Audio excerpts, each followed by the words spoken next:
Oink.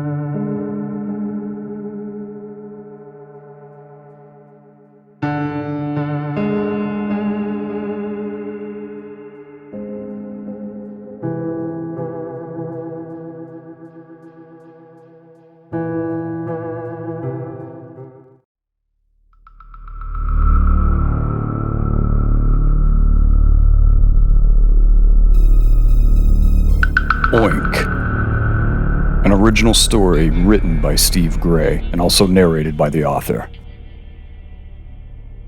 Brittany drove along the secluded two-lane highway called Morris Bridge Road in Thanodasassa, Florida. It was getting late in the afternoon and she was anxious to get to a certain address to perform a gig she had scored for the weekend.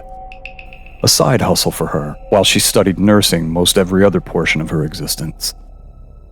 She figured that this was going to be a lot of fun. She got the job through a friend of a friend. She'd be in the country, away from annoying people, all by herself, and able to study as well as relax. As she drove, she continued to put miles behind her, and before too long, she was nearing the address. She cut intermittent glances at the screen on her phone and waited for the voice of the navigation app to inform her where to turn. In 600 feet, your destination will be on the right, the map's voice asserted in its constant, matter-of-fact tone. Brittany turned onto the gravel driveway leading up to the ranch-style house where she would be house-sitting for the next few days. The couple she had been hired by were going on a weekend vacation and had trusted her with their home. Brittany had never been to this part of Pasco County before. She drove further onto the gravel driveway. She felt a sense of isolation, but also felt serenity by the change of scenery. She was used to the ongoing and, at times, disgusting rat race of Tampa. The house was set back from the road, flanked by a barn and surrounded by fields. She drove up the gravel way a bit more and parked. She exited her car and approached the front door. She then retrieved the key from atop of the front door frame where the couple had informed her that it would be located. She unlocked the door, and with a pained creak, it opened, and she entered the house. The couple had left her a detailed list on the breakfast bar. It had a list of instructions and a phone number to call in case of an emergency. Of course, Brittany brought her laptop, books, and snacks to keep her occupied during her stay. After a while, and as she settled in, she noticed a sort of musty, eerie silence that hung over the entire inside. It was as if the world had stopped moving. As the night progressed, Brittany began to feel increasingly uneasy. The quiet was starting to become too oppressive, and she found it difficult to relax. She was already a nervous person by nature, so this was just par for the course. She decided to explore the house to take her mind off of things. The rooms were spacious and well-furnished, and soon, she felt a sense of comfort in being surrounded by familiar objects. However, her peace would be short-lived. As she made her way back to the living room, she could swear that the air became heavy and foreboding. It made her heart feel like a cold lancet had pierced it swiftly, and she quickly took in a gasp. She worked to steady herself and then chuckled. Ridiculous.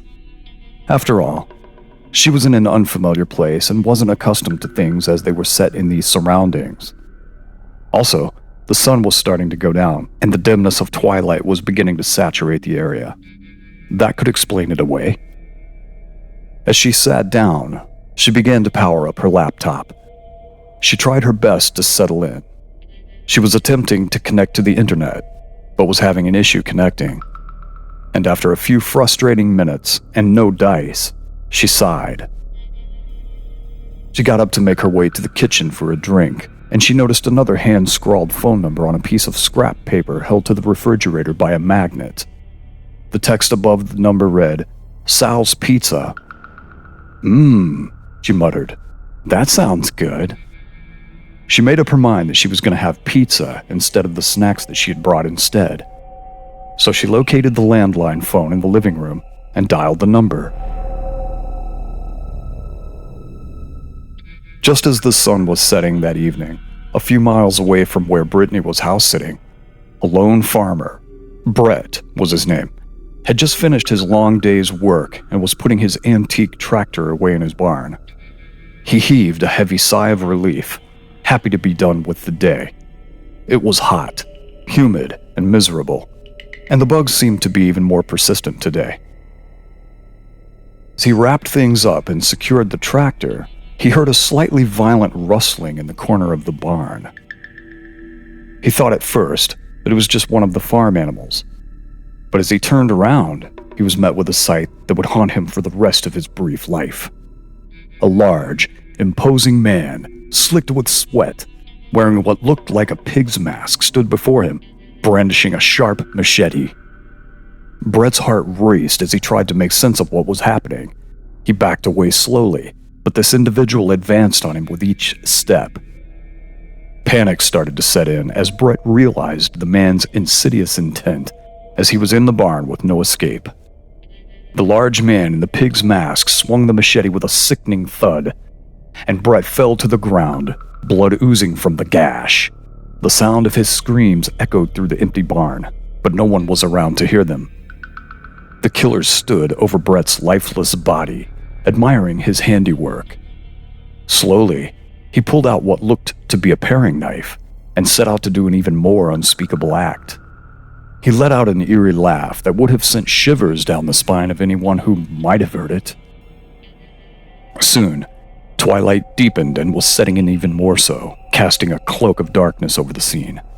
The murderer began to walk down the deserted road that communicated with the farmer's property, the only sound being the crunching of gravel under his boots. He had a sense of purpose, as if he were on a mission. The pig's mask hid his identity, but his eyes gleamed with an evilness that was unmistakable. As he walked along the deserted and quiet road, he soon came across a group of teenagers laughing and joking around. They paid him no mind, assuming he was just someone passing by, dressed for Halloween, a little prematurely they would think, but oh well, this is the sticks after all. Little did they know they were about to be his next victims. With a swift motion, the killer pulled out his machete once again and charged toward the unsuspecting teenagers. They scattered in different directions, screaming, but it was futile. The killer was too quick, too strong, and too evil. One by one, the teenagers fell to the ground, their screams ringing in the killer's ears like a symphony. Blood splattered his mask and clothes, and he seemed to bathe in it.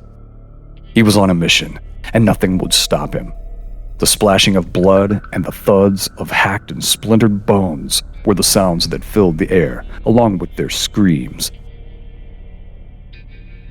Shortly after this mayhem, the maniac continued to walk down the deserted road. No one could know where he came from or where he was going, but one thing was for sure: he was a force to be reckoned with. Detective Grames had been on the trail of the elusive and brutal mass murderer known as Oink for months. The killer had left a trail of blood and destruction wherever he went, and Grames was determined to stop him before he could claim any more victims. Sadly, his progress was moving too slowly.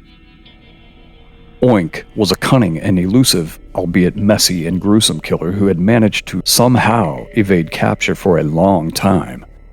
He had a particular modus operandi, targeting anyone and everyone at random, and leaving behind a signature calling card. Horribly crude, pig-like figures chiseled from the bone particles of his victims.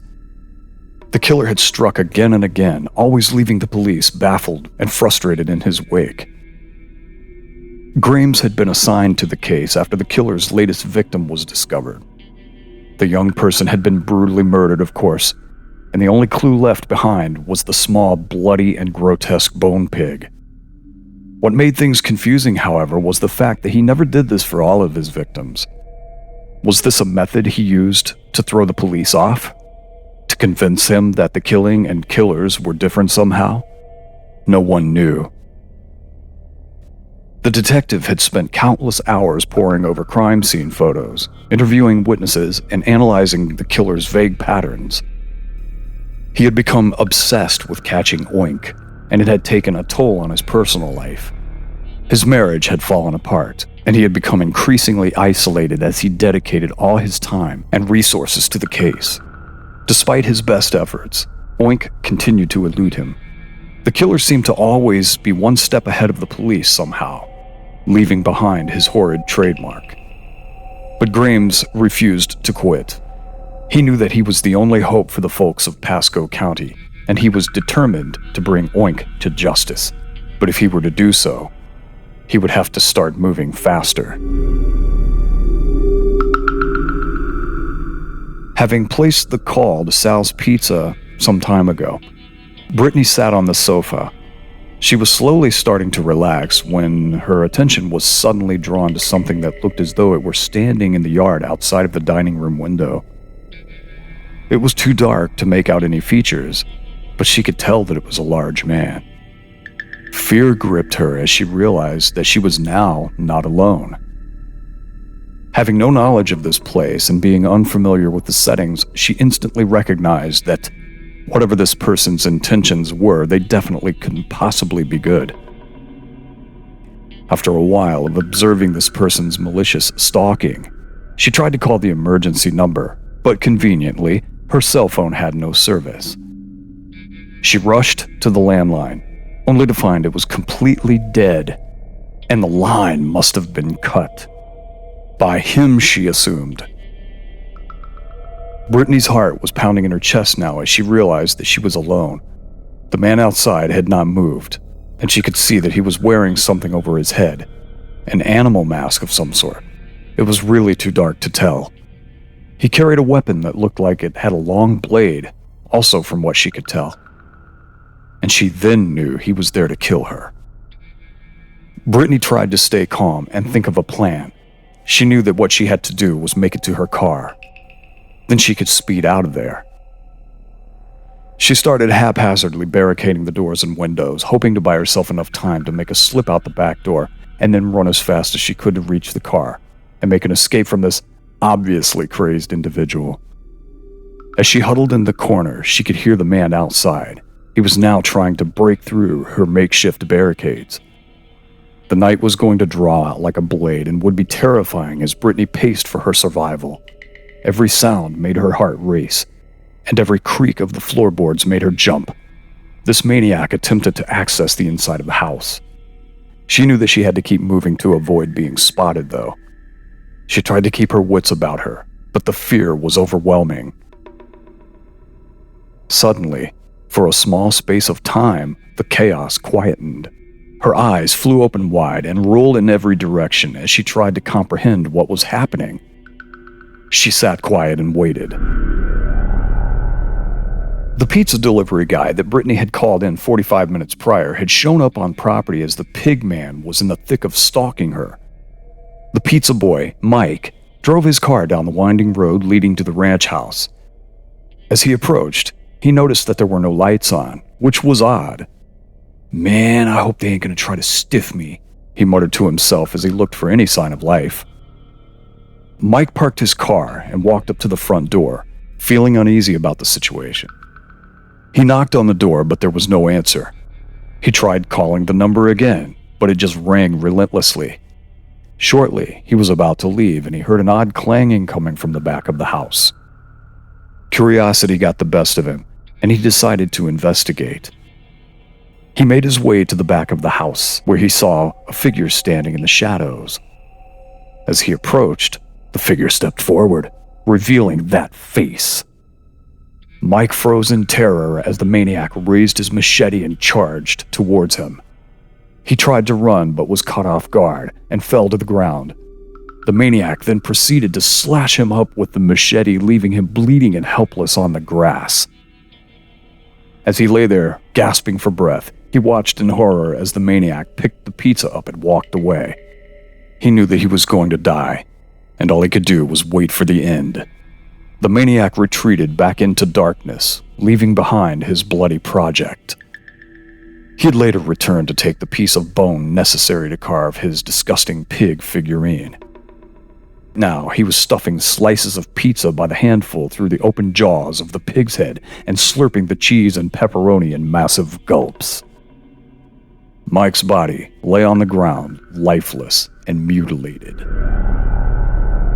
Brittany continued to squat in one of the cubby holes inside the dark house, unaware of the carnage that had just taken place outside. A little more time went by, and it seemed as though she couldn't find an exit opportunity, and then soon found herself moving from one space of the house to another, as this maniac in a pig's mask began to once again batter and chop at every possible entrance of the house. He was determined by hell to reach her. Her shrieks started to become uncontrollable as the terror she was met with increased. The night was indeed drawing out like a blade and with no way to get help. Or was there? She glanced once more at her cell phone and noticed that she had one bar. She could call 911. That's what she did. But just as she did, the maniac in the pig's head crashed through one of the weakest barricades that she had put up, and as wood splintered in multiple directions, he was now inside and slowly looked at her and started to advance. She was going to be his next victim. Her screams were shrill and ear-piercing. She continued to attempt to evade him, but he just seemed to close in on her. They were in the kitchen, and as he backed her up against one of the counters, she reached behind her and grabbed an opened canister of salt, and as forcibly as she could, rifled it into the eyes of this maniac. He lurched back in utter agony as his burning eyes were filled with salt. She made a mad dash through the breach that he had created when he broke into the house and hustled to reach her car. Once she made it, and she was in the driver's seat, she looked in utter dismay at the empty ignition switch. Just like Tippi Hedren in The Birds, she had left her keys inside. But there was no way she was going back in there, not when she knew she would have to face the enraged killer. So she sat slouched in the driver's seat with the doors locked. After what felt like an eternity to her, she heard the sounds of sirens in the distance. The 911 call made it through. It was the cops. They were getting closer, and the hulking savage was emerging from the house. She tried to call out for help, but her voice was hoarse from screaming. Detective Grames, along with several officers, descended upon the scene, and after quite a bit of a violent struggle, apprehended the maniac and took him into forceful custody. Brittany was finally safe. She had survived the night. But the memory of this psycho and his horrifying mask would stay with her for the rest of her natural life. In the aftermath of the incident, Brittany learned that the killer had been roaming these particular parts for months, targeting unsuspecting random victims in the rural countryside. He had been dubbed Oink by the media and police, and she figured the obvious, that it was due to his distinctive mask. But she learned later on that it was also because of his disturbing hobby of leaving the crudely carved bone pigs with various victims. Brittany was hailed as a hero, and her bravery was celebrated. She had faced her worst fears and emerged victorious. The couple who had hired her returned from their weekend trip, and having learned of what had happened, were grateful for her bravery, and over time they became close like a family. They offered her a permanent room if she'd be interested in staying and if she would be able to put the horror of what happened behind her. Brittany considered the dampened, dorm-like apartment she lived in currently and accepted their offer. Knowing that she had found a new home where she felt safe, she had faced the terror of Oink, and in doing so, she had found a new home in serene settings.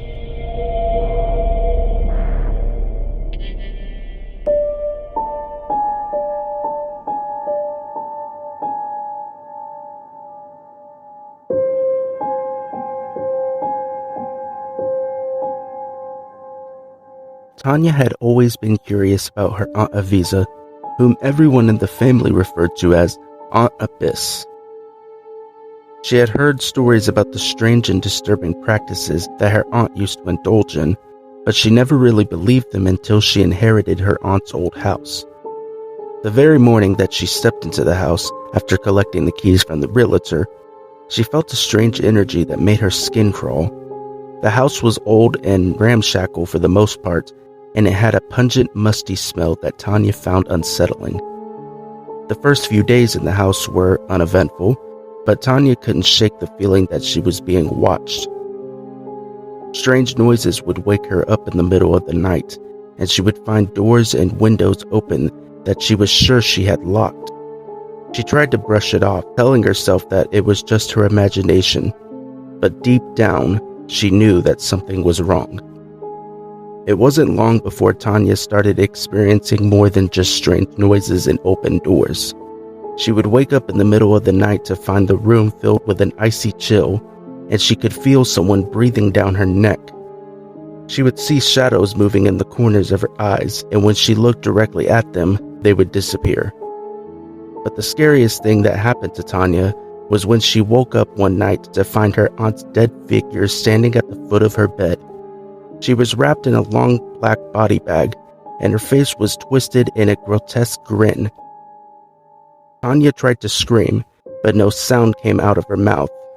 She was frozen with fear, and she could feel the chill that her aunt had brought with her from wherever. From that moment on, things only got worse. Tanya would wake up every night to find Aunt Abyss standing at the foot of her bed, and she could feel her dark presence getting stronger and more malevolent with each passing day. Strange symbols started appearing on the walls, and Tanya would find objects moved around the house as if someone had been playing with them. Tanya tried to leave the house, but every time she tried, she would find herself back within minutes. It was as if the house had a will of its own, and it was determined to keep Tanya trapped inside. She started to lose track of time, and the days and nights merged into one long, never-ending nightmare. One day, Tanya woke up to find the entire house shaking violently. The walls were crackling as plaster chips fell to the floor. The floor itself was heaving. She could hear Aunt Abyss's cackling laughter echoing through the house, and she knew that she had to get out before it was too late. After a nearly debilitating struggle, she mustered enough will to run out of the house, leaving everything behind and never looking back. Tanya struggled to move on with her life after the traumatic events of the haunting of the house of Aunt Abyss. She was plagued by nightmares and would wake up in a cold sweat, reliving the horrors of the house. She tried to seek help, but no one would believe her story, and she was left to deal with the aftermath of the haunting of her own. In the end, Tanya realized that some things are better left untouched. The house of Aunt Abyss was not a place for the living, and she was lucky to have escaped with her life.